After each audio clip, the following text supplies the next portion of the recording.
Thank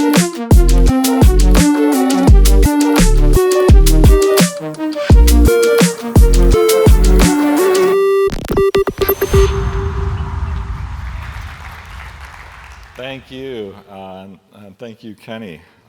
I'm really excited to be here to talk about ministry benchmarks. So I'm very excited about it, partially because I'm a nerd and I like charts and stuff, but I'm also excited about it because what I really hope to do with this session is take the data and answer some of the most frequently asked questions that we get from ministries like yourself. So I really hope that I'll have some answers for you and it'll be beneficial. We've got a lot to cover though, so I'm going to dive in. And like Kenny said, this is based on data from over 1,000 ministries. We looked at publicly available data, Facebook profiles, all sorts of things like that. And it covers a wide range of sectors. So a wide range of interests, wide range of areas of focus, and also a wide range of sizes from all the way from less than $1 million in revenue up to over 25 million in revenue. So the idea behind this study is really to get a broad view of the digital ministry landscape and how people are interacting with digital and interacting online. The first question that we often get asked is about social media. It's a popular topic, and I'm excited to hear Nachi share his wisdom about it shortly. So we looked at what channels are most popular, and the way we measured this is based on what channels people were promoting on their website. And what we found was really interesting. Actually, 83% of ministries were actually not promoting any social media channels on their website. Not that they weren't involved in it, but they aren't sending people from their website to connect with them in other places like social media.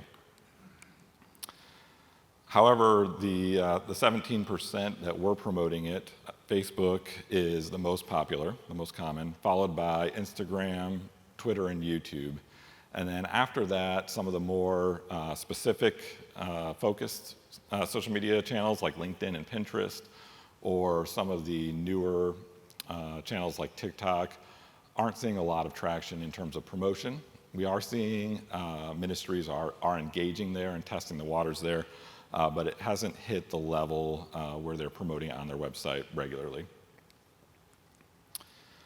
So the next question we ask is, I've got this social media profile, what's a good number of followers? Because I'm posting on it regularly, I'm trying to grow. And it varied greatly. The range was very large. So the median for Facebook was just under 10,000, and that is, as you can see, really the big winner there, followed by Instagram and Twitter at around 2,000 and YouTube at 1,000. An interesting trend that I'm looking forward to over the coming years is to see how that shifts. What we've seen really in the last year in particular is people who invest in YouTube are seeing very significant growth.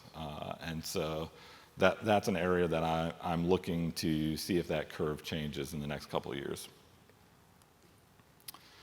The next question is usually how often should I post? And most people would say as often as possible. But we wanted to get a realistic view because the ideal is not always the ideal when it comes to working in ministries. You've got lots of competing priorities. So we changed this question a little bit to how often do ministries post? And they post fairly frequently on Facebook, about every other day.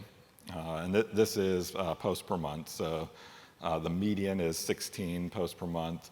The 75th percentile for Facebook was 33. So if you are posting one a day, you're very active as far as ministries go. And then you can see that it goes down with Twitter all the way down to 6 and YouTube down to an average of 1, which is potentially why we saw the lack of followers on YouTube as well. And then the question that everybody wants to know is which one is best for my ministry? and that question is always, it depends. But the rule of thumb that I want to give you is that the channel that's best for your ministry is the one that you're going to engage in, right? So look at the type of content that you have, look at the way that your team engages in social media personally, because as you look at the channels, they all have a large enough audience for you to grow and be successful, but you do have to engage and build consistency there. So the best channel for your ministry is the one that you'll actually use. After that, organic traffic, search engine optimization is always the biggest one that comes up. And recently, we've been getting the question, is SEO still worth it? And this is usually tied to concerns about big tech bias with, hey, search engines are maybe opposed to Christian organizations. Is it worth it? Is it even possible to increase my rankings? And how we measured this is with a tool called SEMrush. And what we did is we looked at the start of the year, how many keywords ranked in the top 100 results, and at the end of the year, how many keywords ranked at the top 100 results to see a gain or loss. And we were very pleasantly surprised to see that over half of the ministries actually gained keywords. That's 54%. About 3% were maintained, so they didn't gain or lose, and then 43% did lose. So it is a little bit of a mixed bag, but the good news there is more than half are growing, and if you put effort into it, we have seen very recently people with triple-digit growth there. So SEO is still very much a viable channel for ministries, and we do expect to see it continue to grow. One area that we wish ministries would ask a little bit more is, how well does my website perform? And this is because it does affect your organic rankings as well. So when we talk about performance, we're looking at specifically at Google's page speed insight score, so their speed score, as well as the Core Web Vitals, which Google has recently released for page experience. Due to time, I'm not going to go into the Core Web Vitals, but I do have a lot of resources around those if you'd like to see me afterwards. But I do want to address the page speed, because what we found is the median is actually a score for desktop is actually a score of 66. In order to be getting these benefits, you need to be over 90. So ministries fall pretty heavily into the needs improvement category there. And when you look at the distribution for mobile, it's even more of an uphill battle. So the median score there is 24, which is into the poor category. So you move down from needs improvement to poor. And this is, in my opinion, one of the most overlooked areas of digital ministry, because page speed has a multiplier effect.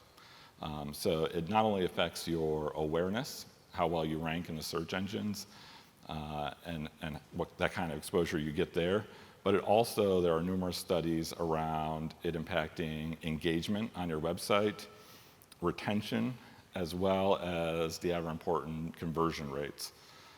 So whether you are looking for new donors or trying to grow your email list, you'll find that improving your page speed makes a big difference.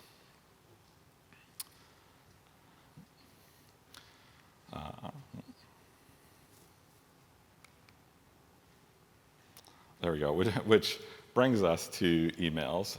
As ministry, digital marketers in ministry, we often spend a lot of time building our email list, getting those new names in, growing it. But then we're very timid about sending emails, right? We don't want to upset our list. We don't want to sound like we're just in it for the money, right? Which is all valid. And so one of the big questions that we get asked is, am I sending too many emails, specifically around too many fundraising emails? So one thing that we did as part of this is we actually subscribed to over 100 email lists. And we looked at the data from December 1st through January 3rd, which is a time where most people would be sending above average number of emails, because that's the end of the year fundraising campaign. And this is an area that we're going to dive deeper in and boost up for next year, because the results were very surprising. First of all, there were 41% that we did not receive a single email from. And check the spam folder. It's possible that they were sent, but got spammed out at the server level. But a full 41% we did not receive a single email from during the year-end campaign season. There probably is a limit where you're sending too many emails, but I can tell you confidently, 0 emails is not too many. So if you fall into that category, that's an area of opportunity for you. Of those that did send emails, the vast majority only sent 1, followed by those sending 2. There was a fairly decent range of 1 to 14. And so there is a spread there, but for the vast majority of ministries, the answer is you're not sending enough emails. You're not sending so many emails you're going to upset people. And you have an opportunity to do testing. Where that ceiling is of too many emails will depend a bit on your ministry, your culture, your voice, and your list. But that is an area that you should definitely be testing. Testing and seeing, you can take a segment of your list and test it just to see how it works out, rather than sending it to your whole list. And then the last area that I'm going to touch on is the Google Ads grant. If you're not familiar with the Google Ads grant, Google offers 501c3 nonprofits up to $10,000 a month in textual search ads. And it's fairly easy to apply. And so people always wonder, what can I expect? What does $10,000 get me, right? And how well do I have to perform? So the first thing that we look at is click-through rate. And there was a wide range in the data, ranging from 1% to all the way up to 12.5%, with the median at 8%. And one thing to note about the ads grant is they do require over time that you hit a minimum of 5% click-through rate. So as you look at that should be your low threshold, is that 5%, but it's 8% and higher is very achievable. And then also, what is a good cost per click? Because the search ads you do pay per click. And our data found that there's also a wide range there, depending on your niche and your keywords that you choose, and it ranges from 72 cents to $3.72, with the median being right around 140. When we manage ads grant, we really look for that cost per click to be under $1. So if you're under that 140 range, you're doing better than half of the people. And if you can get it under that $1, you'll be doing very well. And how many clicks does this translate to? Because at the end of the day, you want to know website traffic and conversions. So the range in clicks, one of the big problems that we see ministries have is actually maximizing the budget. So it does take time to find those keywords, build the right ads, and expand it out. And so because of this, the range was actually very big, ranging from 27 clicks all the way up to 12,000 clicks. But what we do see is the median is around 6,700, and it's not uncommon to get over over 10,000 clicks. So if you're planning and looking for starting the ads grant, you can kind of estimate that as you ramp up, you're going to be getting in that 6,000 to 12,000 range if you're able to maximize the account. And finally, the biggest, most popular question we get asked is, how is my ministry doing, compared to every other ministry out there, right? We're humans. We unfortunately love comparisons. So the benchmark study does provide a quick reference if you want to do that math yourself. But we do also, as a thank you for attending, want to offer you what we call our free benchmark toolkit. And that will build a scorecard that matches your ministry up to all the benchmarks, as well as a free consultation with one of our strategists to talk through what those numbers mean for you. And you'll get a copy of the benchmark study itself.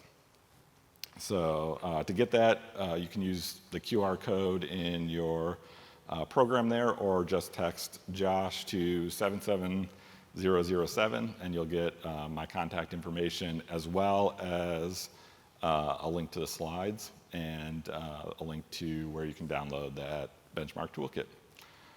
Hope you guys found this insightful, and you probably found some things surprising. And I hope it inspired you to go ahead and take a look at your own data.